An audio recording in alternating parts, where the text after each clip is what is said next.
alal muntazimi ing atase urutan minhuma saking azan wal iqamah.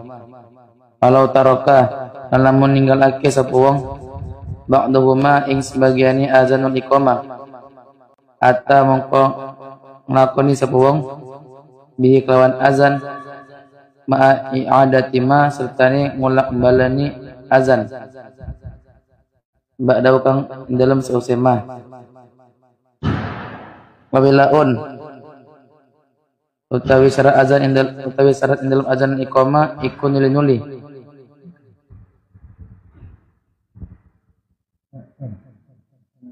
baina kalimatiha ing dalam antarane pira-pira baina kalimatihima ing dalam antarane pira-pira kalimat azan iqamah.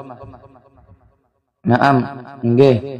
La yadhuru ora bahayani apa yasiru kalamin setitik geneman wasukutin dan setitik menang walau amdan dan senajan ono apa yasiru kalam wasukut iku kelawan sengaja.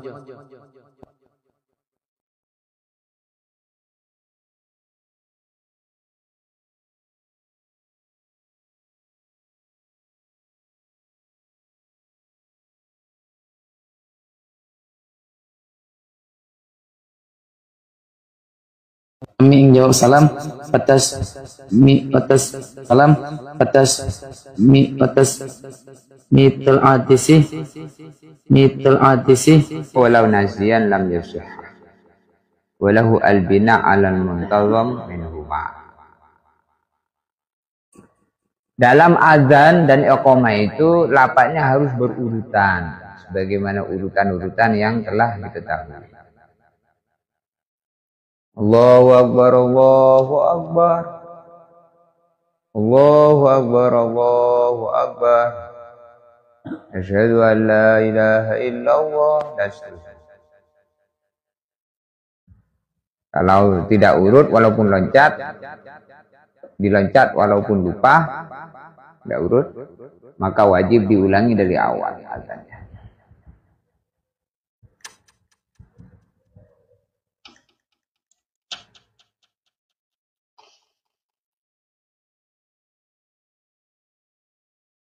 Wawilaan baina kalimatiha, dan antara kalimat adzan itu harus sambung, tidak boleh ada jeda yang panjang, harus sambung.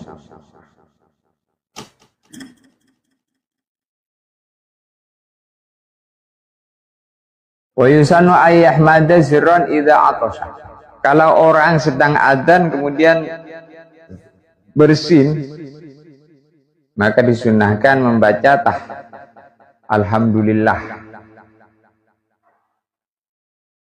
dengan lirih. Jadi di sedang adzan, di tengah-tengah adzan bersin, maka disunahkan untuk berdoa membaca alhamdulillah. Wa ayu akhira raddu salam wa tasmitil atis ilal faragh. Kalau orang azan tadi kemudian tiba-tiba ada orang yang mengucapkan salam kepadanya, ada yang mengucapkan salam kepada orang yang azan, atau orang yang sedang azan tadi mendengar orang bersin doa tadi, hasin alhamdulillah, sedangkan dia sedang azan, maka menjawab salam dan mendoakan orang yang bersin tadi sunnah diakhirkan setelah selesai azannya. Setelah selesai azan baru waalaikumsalam. Setelah selesai azannya baru mendoakan orang yang bersin tadi. Yarhamukallah, yarhamukallah. Masya Allah, yarhamukallah. Jadi ini kalau bersin hasil alhamdulillah. Yang bersin itu membuang penyakit, mengeluarkan penyakit. Maka disunahkan memuji alhamdulillah. Lalu yang orang yang ada di sampingnya, di dekatnya yang mendengar, maka mengucapkan yarhamukallah. Lalu orang yang bersin tadi membalas lagi berdoa, yahdikumullah wa yuslihu balakum. Nah, ini menunjukkan bahwasanya di sini kita sunnah untuk saling doa mendoakan satu di antara yang lain. Kita tidak boleh tidak peduli dengan orang lain. Kita harus mendoakan orang lain. Contohnya ketika orang bersin, hasil dia bilang alhamdulillah, maka kita mendoakan dia, yarhamukallah, semoga Allah menyayangi kamu. Lalu dibalas lagi, yahdikumullah, semoga Allah memberi petunjuk kepada kamu, wa yuslihu balakum, dan semoga Allah memperbaiki keadaanmu. Wa zawwajakallah zawjatan shalihah warzuq wa razzaqakallahu rizqan wasi'an. Banyak apa di doa yang. Jadi mendoakan orang lain itu maka satu cara supaya doa kita itu mustajab, diterima Allah. Nah, kalau kita ini mendoakan orang lain, maka yang diberi pertama kali atas doa itu adalah yang berdoa itu sendiri. Maka jangan pelit kalau mendoakan orang lain. Ini kalau orang mendoakan orang lain, maka orang lain jadi baik sebab doa kita, kita pun jadi baik sebab mendoakan.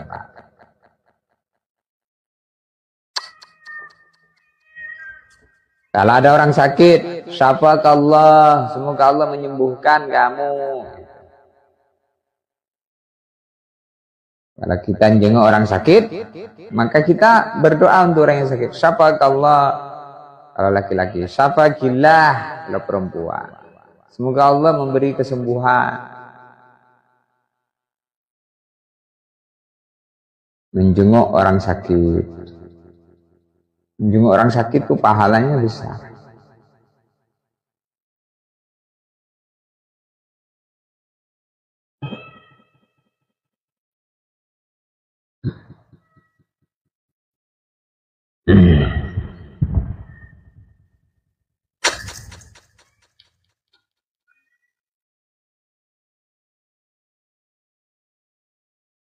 Wajahrun in azana au aqama li jama'atin fayambaghi isma'u wahidin jami'a kalimati.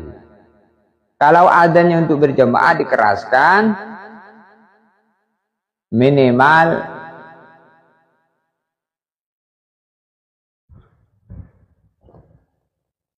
satu orang mendengarkan sempurna kalimat adzan.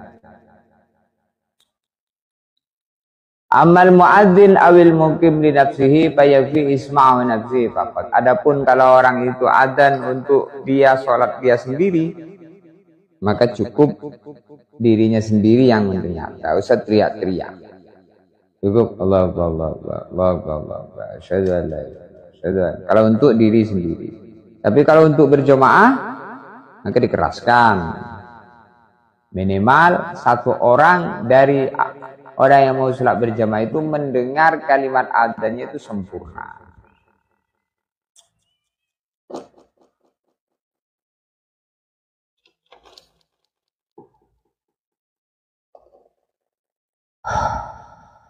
Wa waktun. Kemudian juga syaratnya azan dikumandangkan sudah masuk waktu sholat. Kalau ada orang belum masuk waktu sholat sudah azan, maka adzannya tidak sah. Kecuali adzan subuh untuk adzan pertama, adzan tahajud. Maka sah karena adzannya bukan untuk adzan subuh tapi untuk adzan tahajud. Kalau adzan subuh nanti ditambahin as-sholatu khairum minan naum. Maka itu untuk membedakan antara adzan pertama dengan adzan kedua dalam subuh itu. Adzan pertama tidak usah as-sholatu khairum minan naum. Tidak usah karena itu adzan tahajud. Yang disunnahkan as-sholatu khairum minan naum adzan kedua, adzan salat. Sehingga ketika orang itu mendengar azan, adzan subuh tadi, maka membedakan. Ini ada, dengar dulu. Oh, tidak ada as-salatu khairum minan naum, ini ada tahajud. Atau langsung nengok jam. Oh, masih ada kesempatan tahajud nih. Jam 3 ini. Adzan apa yang jam 3? Adzan tahajud. Yang saking pentingnya ibadah sebelum subuh, sehingga disunahkan untuk adzan. Adzan sholat sebelum subuh itu sholat tahajud. Sholat tahajud bagi orang yang sudah tidur di malam itu walaupun sebentar. Bagi orang yang belum tidur, maka disunahkan namanya qiyamul lail. Sholat qiyamul lail. Berdiri sholat di malam hari, qiyamul lail.